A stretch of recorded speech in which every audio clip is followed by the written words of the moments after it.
We're sitting here ahead of this epic race that's about to happen. You ran 100K a few weeks or months ago, aspiring to get into this race. Talk to me about the progression that you just talked about, where 5K, 10K, half marathon, marathon, trails, etc. And you've been pretty outspoken, not outspoken, but like pretty public about your goals and calling your shot, which I just freaking love. Like, yeah, call your shot. The reason I like this is when I ran the Boston Marathon in 2015, Shalane Flanagan had said something to the effect of, and I wrote it on my arm. I'll find the photo of it, but it was, and I hope I don't butcher this, but it was to the effect of like, dream big, share your goals publicly, and elevate those around you in the process. So all of that to say, talk to me about going 5K to swinging for the fences at Black Canyon. Absolutely, man. And thank you for your kind words, man. I appreciate that a ton. It means a lot. And so, yeah, so it kind of stems on that thing of doing scary goals. And so after that the half marathon, I went into, a 50K Spartan race. And that was kind of like it was my first technical ultra, right? And I got worked. It was 14. I think it was it was like 11 hours, not 14 hours. Felt like 14 hours, 11-hour finish. But that's when I was like, all right, I just want to do running. And so I continue to set those scary goals. And for me, it was like a 50 miler. Then I even got in the Ironman scene for a little bit, did an Ultraman. So I was in triathlons, hated biking and swimming. So I was like, I just want to run. And I was like, okay, I've done all these things. What do I want to do next? It's like, I want to do 100 miler. And the first 100 miler was Zion 100. That was my first 100 miler ever. And I really wanted to go out and do well but I never really wanted it to be super competitive. The thing about that 100-mile process though, is I never really had the fear of it. I noticed that I wasn't scared of it. I kind of was, like, people are like, oh, are you scared of like not finishing? I was like, no, like I know I'm going to finish this thing. Like I know I am. And it was really fulfilling for me. Like I was able to do it and it was great, but it definitely felt not as rewarding to me. And I realized it was because it wasn't a scary goal to me.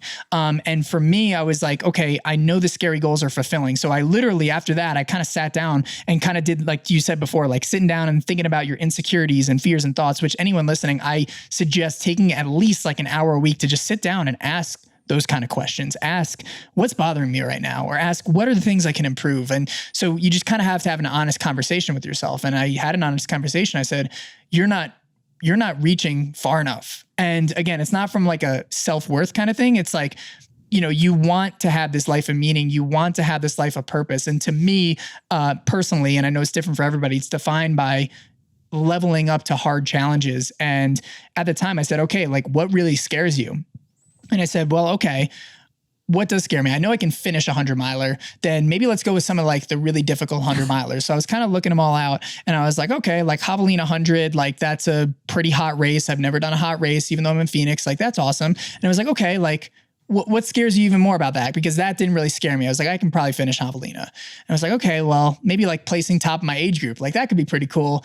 And like, still like no fear response. I was like, whatever. I was like, all right, like what about like top 10? I was like, I feel like I can have a good shot of getting top 10. And then it was like, what about golden ticket? And then as soon as I had that question in my mind, I felt like my stomach churn, like that voice in my head saying, you can't do that. I felt it right there. And I was like, that's it. That's it right there. So ever since that moment, my goal has been to get a golden ticket into Western States because it scares me, man. I know I'm way out of my comfort zone. I know I'm way behind than any other guy trying to go out and get that ticket. I know that like based on my record and everything. However, it's in that process and the pursuit of getting to that really just makes me so rewarding. And I haven't gotten there yet. Javelina, I ended up getting top 10 male, which I was very proud of, even though it wasn't the thing. Black Canyon and Canyons did not go my way, but hey, it's part of the process. But to your point, I'm being outspoken about it. I think like when you're like loud about your goals, it not only makes it more confident in you, because I always suggest like anytime you have a goal, talk about it, like envision it, get excited about it, you get embodied about it, you get it envisioned, but other people get inspired about that too, to reach, right? Like other people, to your quote, like it's not just about the outspoken goals, it's about lifting other people's up. I've seen that it lifts other people. So long-winded answer, but that's kind of the ethos behind it. Yeah, I think that's exactly the point, right? I'm going to refer back to the conversation I had with Jason Hardrath again, noticing a lot of similarities here. Jason and I talked about why he does endurance events, particularly pursuing FKTs. And he's a phys ed teacher, and he does it to show his students that anything is possible. Mm-hmm. He's up there climbing the biggest mountains in the world, or stringing together 100 FKTs or 100 peaks or whatever it is, so that he can show the people that he's mentoring and molding the minds of, if you want to say it that way, that they can do whatever the hell they want, or maybe they can't, but they should at least dream big. And I think that's how we elevate. That's how we take this silly sport that some consider selfish and make it selfless, when you make it about more than just yourself. I love that point so much, because that's exactly what I was going to say. And you said it beautifully. Is like, a lot of times, like, people are like, oh, like, what do you want this golden ticket for? Like, to have like the glory and all for yourself. I'm not going to lie. Like, that does feel good to, like, have those things. But most importantly, why I want to do it is to send a message and to really just show. And again, to kind of bring it back to what I was saying before, there is nothing special about me.